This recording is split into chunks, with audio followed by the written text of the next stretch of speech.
আলহামদুলিল্লাহ। Off white colour tiles দিয়ে সিঁড়ির কাজটা কেমন হয়েছে অবশ্যই সবাই জানাবেন ইনশাল্লাহ।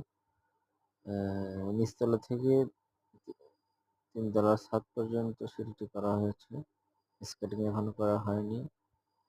দেখা যাচ্ছে বর্তমান ৩ তলার ছাদেও আছি।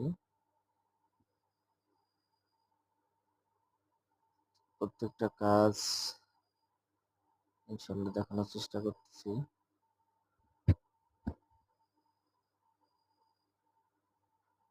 পুরোটাই অফ হোয়াইট কালার, অন্য কোনো কালার দেওয়া নেই। এটা দ্বিতীয় তলার ডাইনিং এর ডিজাইন। এখানে হয়তো অন্য কোনো কালার মিক্স করলে ডিজাইনটা চেঞ্জ করা যেত।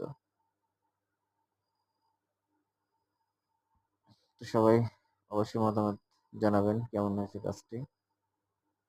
সবাই ভালো থাকবেন। আসসালামু আলাইকুম।